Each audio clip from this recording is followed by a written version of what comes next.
My dad and stepmom tried to force me out of my own house for my pregnant stepsister. When I refused, they changed the locks. I'm 28, male, and I'm honestly still trying to wrap my head around what just happened. I live in the house my mom left me when she passed 5 years ago. It's nothing huge, just a modest three-bedroom place in a quiet neighborhood. My mom bought it with her hard-earned savings, and she made sure I knew it would be mine when she was gone. She was always the only stable person in my life, especially after my dad remarried, well, her. My dad, he's not bad, just neglectful. He wasn't really around much after the divorce, and when he was, it was always about him and his new wife. The only time he seemed to care was when something benefited them. And when I say them, I mean my stepmom and her daughter, S. S is my stepsister, 25 and pregnant. That in itself isn't the issue. I've got nothing against her for being pregnant, but the entitlement that radiates off her is unreal. She's the type that always expects life to hand her things on a silver platter, because frankly, that's what my dad and stepmom have done since day one. They spoil her rotten. If she wants something, she gets it. And now they've got their eyes set on my house. It all started a couple of months ago when S's boyfriend left her. I wasn't surprised. The guy always seemed checked out. But of course, in her eyes, she's the victim. I heard about the breakup from my dad, who said S was devastated and needed family support.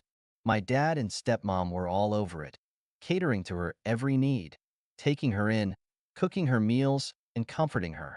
That's fine. I get it. She's family and she's having a rough time. But then one day, my dad called me over for a chat, which, in my experience, never ends well. I showed up, expecting to hear something about helping out or maybe giving S a bit of cash. What I didn't expect was what came next. "We've been thinking," my dad started, sitting at the head of the kitchen table, his wife beside him, looking smug as always. "S needs stability right now, and it's getting a bit cramped at our place with the baby on the way." I didn't like where this was going. "Okay," I said slowly, eyeing the two of them. Stepmom piped up, her voice as sweet as artificial sugar. "We were thinking that, since you've got this big house all to yourself, it would make sense for us to move in. You could stay somewhere smaller. Maybe an apartment?" I blinked. I thought they were joking. "Wait, what?" My dad nodded like it was the most logical thing in the world. "It's not like you need all that space. You're single, no kids. It'd be easier for you to move, and S could use the extra room for the baby. We've already looked into some places for you, just in case you're interested." Just like that, no build-up, no negotiation. They were asking me to leave my own house, the house my mom left me, so that S could live there rent-free because her boyfriend bailed on her. I sat there for a moment, stunned. "You can't be serious," I finally said, my voice shaking with disbelief. My stepmom's smile faltered for a second, but she quickly recovered. "It's just a suggestion, honey. We thought you'd want to help family out in their time of need." I laughed, not because it was funny, but because it was insane. "You want me to move out of my house so S can live there with her baby? What happens when she finds another guy or decides she doesn't like it? You expect me to just give up everything?" "We're not saying give up," my dad said quickly. "Just think about the baby. It's the right thing to do." "Right, the baby. The one that's not even born yet. The one that's suddenly more important than the fact that this house is mine. What about my life? My job? I've been building my life here. I've made this place my own. You're asking me to just throw that away?" S walked in at that moment, wearing that same smug expression I've grown to despise. She looked at me, then at her mom and my dad, and I knew.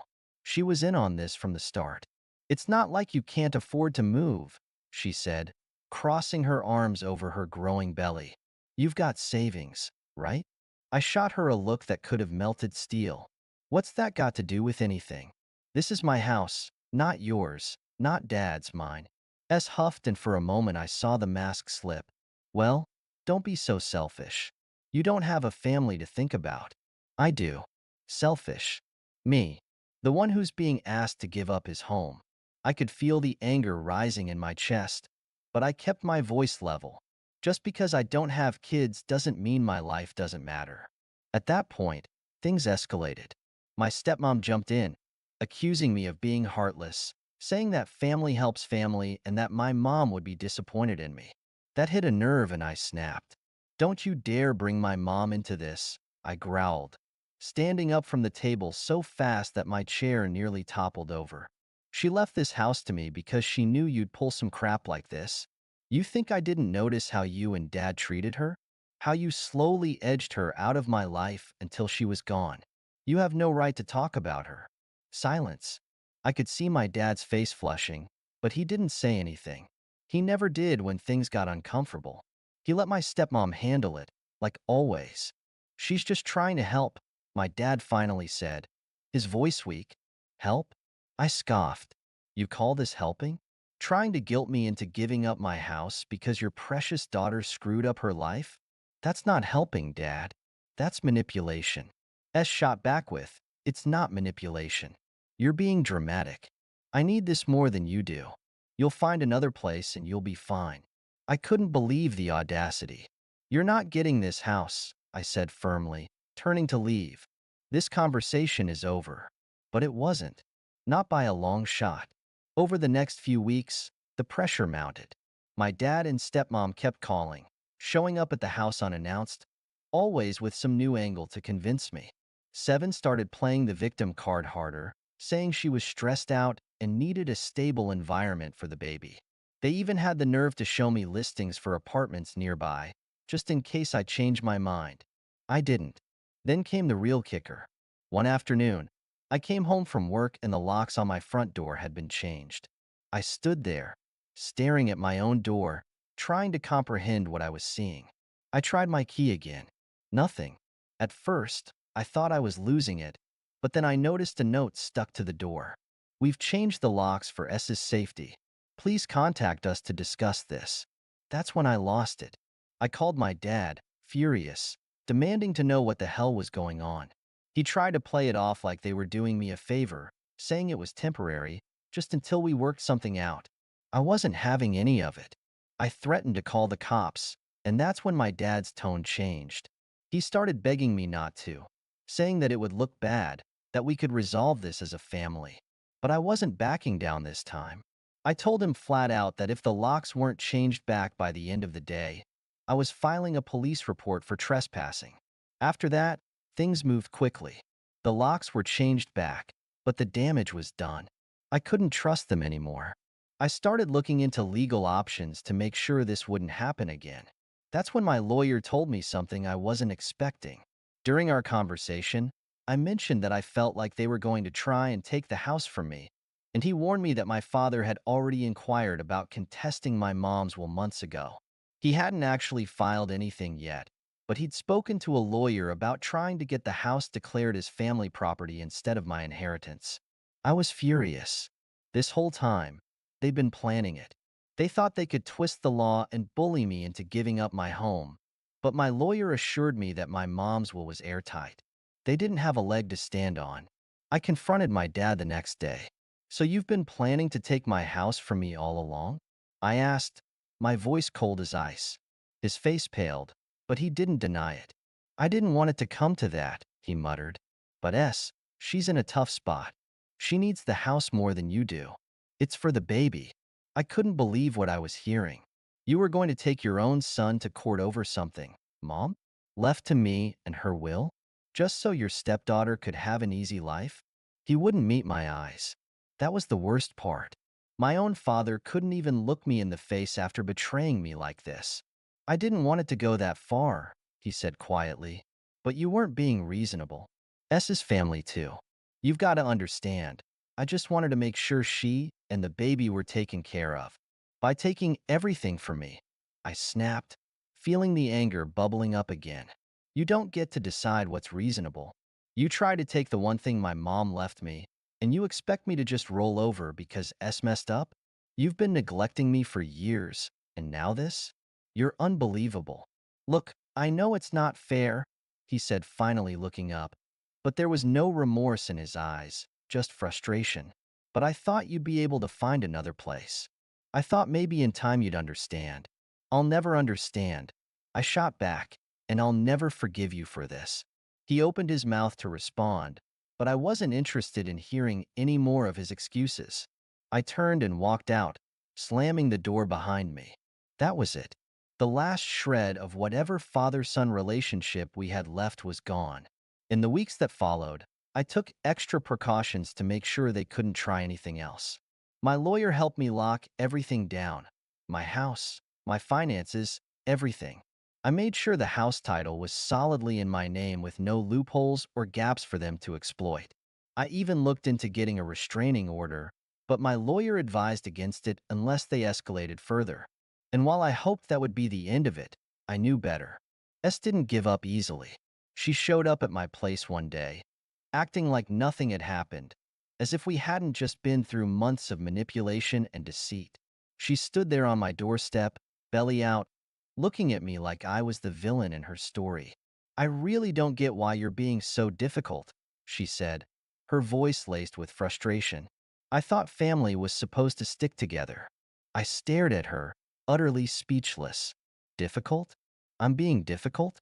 You tried to steal my house, and you're acting like I'm the one in the wrong?" S rolled her eyes. "Steal is a strong word. It's not like you can't afford to move, and I actually need the space, for the baby." "There it is again," I said, shaking my head in disbelief. "Everything's about you and that baby. Do you even hear yourself? Do you realize how entitled you sound?" Her face tightened, and I could tell she wasn't used to people calling her out. "Entitled? Are you serious? I'm about to be a single mom, and all I'm asking for is a little help. You're acting like this is some huge injustice when all I'm asking for is a roof over my head." "I'm not obligated to give you anything," I said, my voice firm, "especially not my home. You got yourself into this situation, and it's not my responsibility to bail you out." S crossed her arms over her chest, glaring at me. "You're going to regret this. Dad already thinks you're being heartless. You're pushing everyone away for a stupid house." I laughed, but there was no humor in it. "You don't get it, do you? It's not just a house. It's everything I have left of my mom. She made sure I'd have this place, and you and your mom are trying to take that away from me because you can't handle the fact that life didn't go the way you planned. Well, tough luck, S. I'm not going anywhere." She stared at me for a long moment, her face twisted with anger and disbelief. "Fine," she finally spat. "But when you're all alone and you don't have anyone left, don't say I didn't warn you." I closed the door in her face before she could say anything else. That was the last time I spoke to her. After that, things finally calmed down. My dad and stepmom must have realized they weren't getting anywhere with me because they stopped calling, stopped showing up unannounced. I heard from a mutual acquaintance that S eventually moved in with a new boyfriend, a guy with money, apparently. I guess her desperate need for my house wasn't as critical as she made it out to be. And you know what? I don't regret a thing. My dad and stepmom haven't spoken to me since. S moved on with her life, and I've done the same. I still live in the house, and every time I walk through the front door, I feel a sense of peace, knowing I stood my ground. I kept what was mine, what my mom wanted me to have, and no amount of manipulation or guilt tripping could take that away from me. Yeah, it hurts that my dad chose them over me. It hurts that he thought it was okay to try and steal from his own son to help his stepdaughter. But I've learned something through all this. Sometimes you have to cut people out of your life to protect yourself, even if they're family. Blood doesn't entitle anyone to anything, and you don't owe anyone just because they share your DNA. So, if you're ever in a situation where someone, family or not, trying to take advantage of you, remember this. You don't have to give in. You don't owe anyone your peace, your home, or your life. Thank you so much for listening to my story. If you have any thoughts, I'd love to hear them. So please leave a comment. Don't forget to like and subscribe if you want more stories like this one.